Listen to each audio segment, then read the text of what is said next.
Now, Shakya, I hope I've pronounced your name correctly.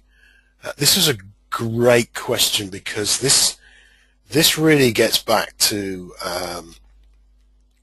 a number of problems I've seen in the past where we've tried to use AdWords to find a particular subset of an audience where that audience will be using a set of keywords, but also so will a whole bunch of other people who aren't the key audience. So in your case, it's you don't actually want to sell mindfulness itself or products to help with mindfulness. According to your question, what you want to sell is mindfulness training into organizations. So the individual who feels they want to learn about mindfulness is not the person you're interested in. You want the buyer from organizations who say, look, our workforce need this mindfulness training and I want to bring you in. And so, for argument's sake, someone typing in mindfulness training into Google could be one of those two people. It could be a person looking for it for themselves. It could be an organization. So you have a bit of a problem there. So the way I go around this is you need to get back to understand exactly who the buyer is. Is it a particular type of person within these organizations? Is it the head of HR?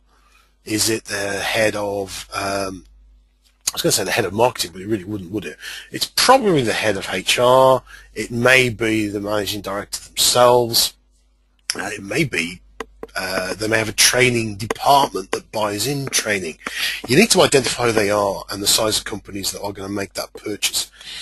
And based on that, again, you can look at LinkedIn advertising.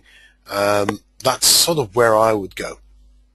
But it's actually, I mean, you could potentially use Facebook targeting as well if, for argument's sake, you're looking after, if you're looking for, say, company directors, that is a category in Facebook.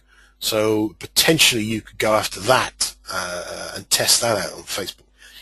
The problem for me, though, wasn't so much about getting the message right in your keywords.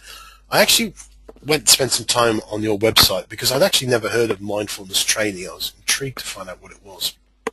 So I went to your website, and this is a recent screen grab of your homepage.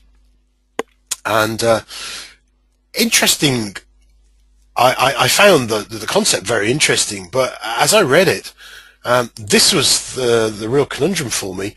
Your website spoke to me as an individual thinking about mindfulness training. It didn't speak to an organization or a buyer at all. I mean, the free download that you've got there, which is a great idea to capture leads, but that's actually a free download that is more attractive to a person who wants to have mindfulness training than an organization that wants to buy you to come and do it. You see, what I think your free download should be, so that you can differentiate between people wanting the training and organizations, is you want it to be something like a download that quantifies the true business benefits that mindfulness training can bring to an organization. Because in that way, you are giving that person who's on the website the tools to write the cost-benefit justification for bringing your type of training into their organization. Because that's what it will be for most organizations. No training happens unless somebody puts together a cost-benefit justification for it. And if you do that work for them and offer them that as a free download, they'll take that, and once they present the cost-benefit justification, if it gets approved, who are they going to hire? Well, I think they're going to hire the person who helped them with the cost-benefit justification.